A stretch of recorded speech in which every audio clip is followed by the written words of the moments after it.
Hi, it's Jeremy here, Damn Good Doctors. I'm going to talk to you today about the secret second diagnosis that's happening at every new patient consultation. So, when you are in the position of a physician, whether you're naturopath, functional medicine, osteopath, chiropractor, MD, acupuncturist, massage therapist, midwife, doula, whatever it is, right? Whatever your profession. When you meet a new person who is considering hiring you for your help, right, what's happening is they're coming to you for a consultation. They're giving you information about their case, about their medical history, about the problem they're trying to solve, about their symptoms, all that stuff. And your job is to start to make a primary diagnosis, meaning within your specialty, a diagnosis of, oh, okay, based on these symptoms and these lab reports, it looks like you have PCOS, something like that, right? Whatever your diagnostics are. You're trying to make a medical diagnosis about that person. That's the obvious one. Everybody knows about this. That's your job. With clinical certainty, fractal systems, you get better and better at this, which is good.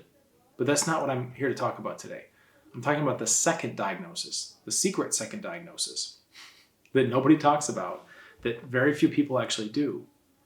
But it's the diagnosis of the person, the patient. What's it going to be like to work with them? This is the secret second diagnosis. And if you're not making this diagnosis, I would encourage you to do some deep soul searching as to why not. Has it never been pointed out to you? Are you too afraid to reject anybody?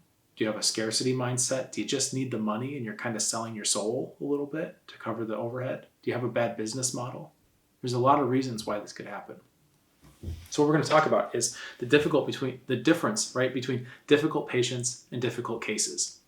Okay, difficult cases is when people have like a very complex they come in with a medical history. They've got autoimmune condition, fibromyalgia, right, something like that, chronic fatigue, long haul COVID is another one now that's coming along. These difficult cases where it's going to take some serious medical detective work, right, some Dr. House level shit where you're like, okay, it's this. And you need to build your algorithms up so that you can start to navigate difficult cases with a fair degree of skill and some efficacy. And that's what we do with clinical certainty, right? There are certain parameters we look at. There's certain ways to think about things. You want tight feedback loops. You need a wide base of good experience, right? Having good mentors, organized thought, an adaptive algorithm rather than patched together heuristics and rules of thumb, right? You want to have all these things in place so that you can get a lot more certainty around difficult cases.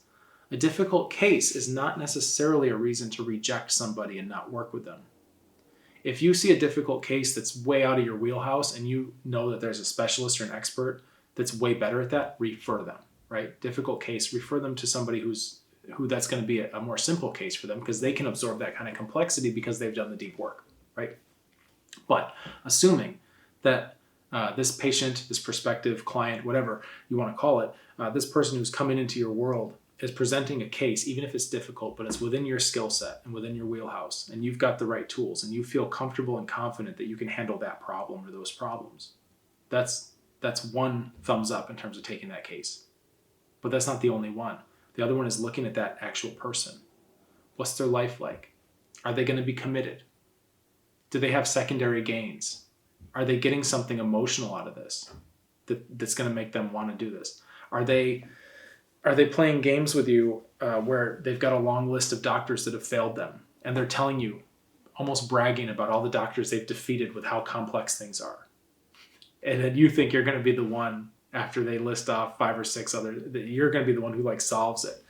And they do a little ego stroke that way so that they can then add you to the next list of doctors who failed them, right? And then they can go around telling their family and friends. I've tried, it's just that I'm just too difficult. Nobody can figure me out. I'm a mystery. And they're getting some kind of significance out of that. Maybe even like a princess in the pea type significance.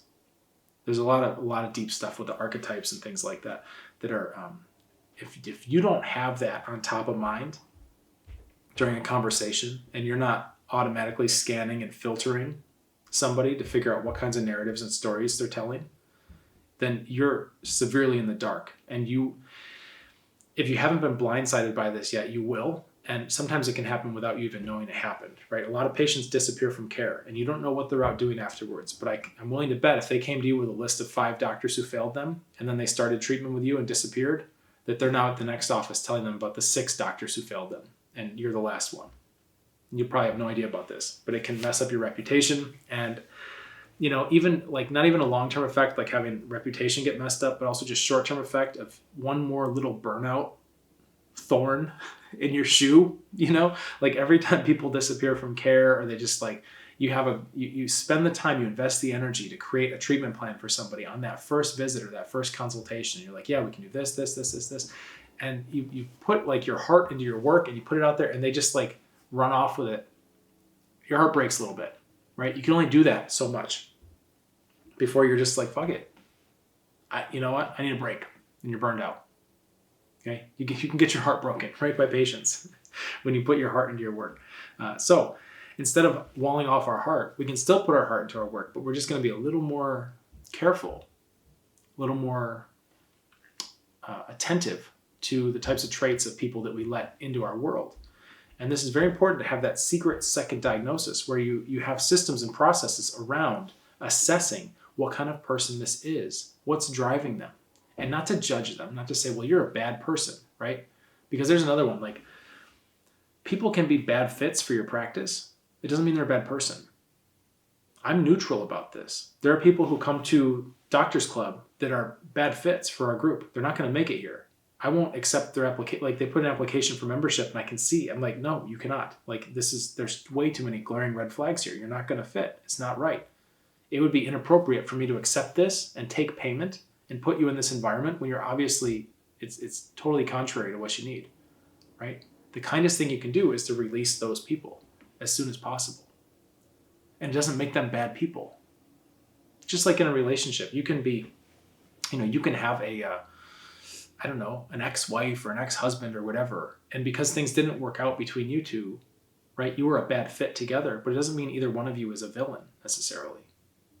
Of course, some people are abusive and, there really are villains out in the world, right? But we want to come with a bit of a positive bias, right? A little Hanlon's razor, assuming the best in people whenever we can, whenever it's appropriate. So you want to have compassion and you want to know that when you cut somebody loose and reject them as a patient, it doesn't mean you're rejecting them as a person. It doesn't mean you're judging them as a bad human being, right? But the fit isn't appropriate.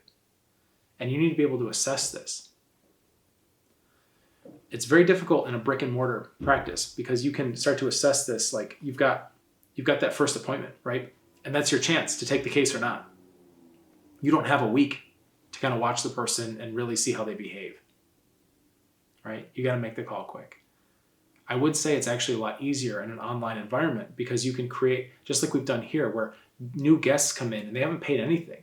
They can come and like take all kinds of insights, ask me questions, ask me whatever, and really get a feel for the culture. And I can also be watching them and observing them over a period of a week, 2 weeks, right? Something like that. Something in the short term, I can get a sense for not who they say they are, but who they show me they are. And you want to create situations in your world where new prospective patients get a chance, get an opportunity to show you who they are before you begin any kind of official relationship with them. Isn't that cool? Something that really clicked for me is looking at, if you read anything about hiring practices, right? A lot of companies, hiring is a big issue for a lot of companies. And it's a big issue because it's a big deal, right? They're taking somebody into their culture, especially if they already have a good, strong culture. It's a successful company, right? And you're bringing in somebody new, there's some variability there. So you want to try to have really good fits come into the company.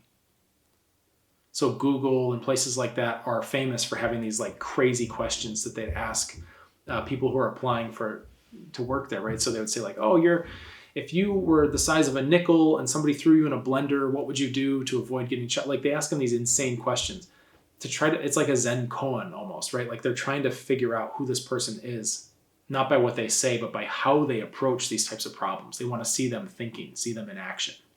They give people a chance to demonstrate who they are, not just answer the resume. Like, this is what I did that, I did this.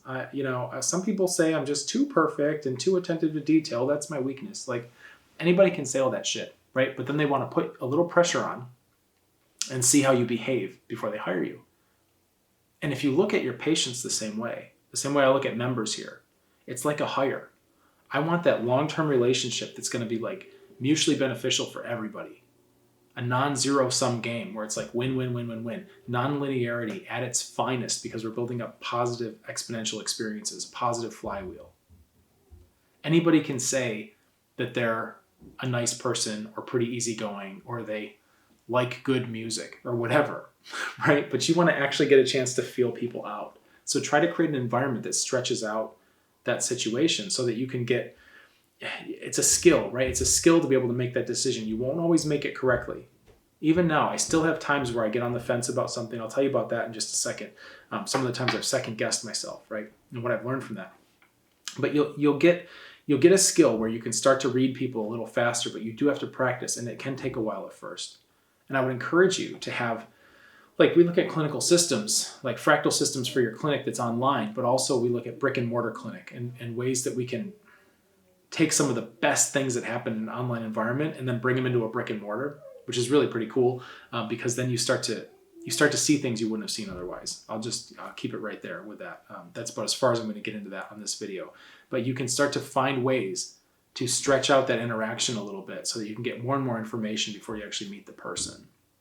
And when you meet them, it's a little bit of, a reframing because people assume that just because they're coming with money that they can buy your attention. They assume that just because they got the appointment that you're going to take them on as a client or as a patient, right?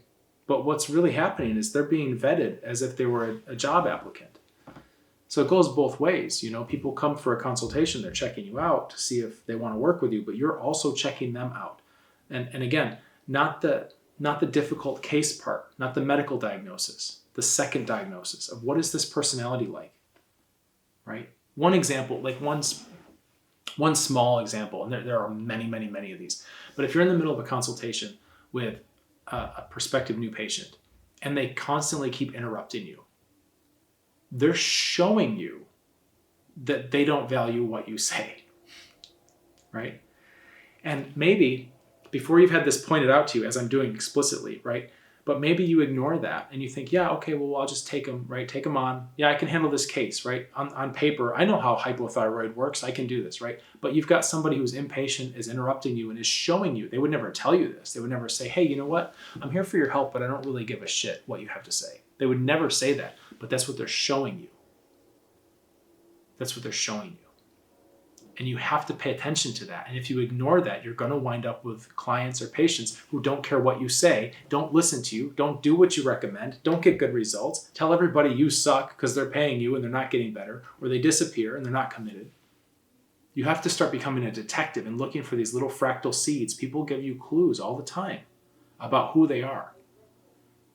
My job here, one of my jobs is to crack that third eye open so you can start to see all of this stuff. I want you to have the distinctions I have because it's made my life a lot easier.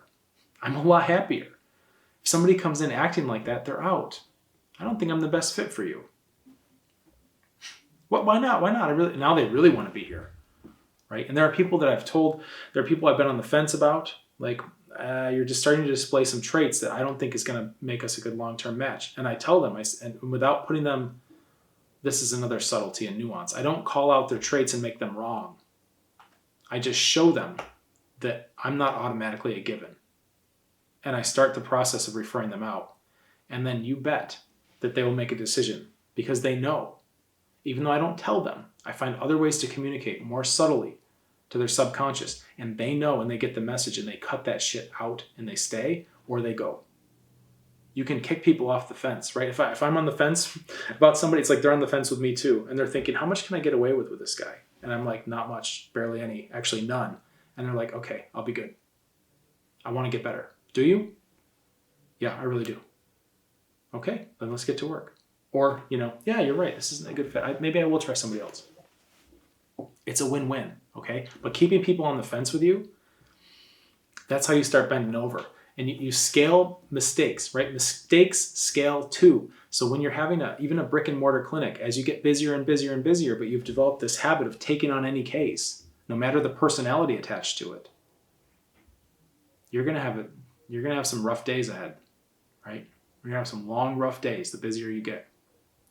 And same thing with going online. These fractal systems scale really well, and you want to have intelligent fractal systems, right? But you have to build it on a foundation where you're not scaling up mistakes, because those things go non-linear, right? You start to scale mistakes and put them in a non-linear environment, and all of a sudden you're looking at it's a dumpster fire. Okay, so you got to be aware of that.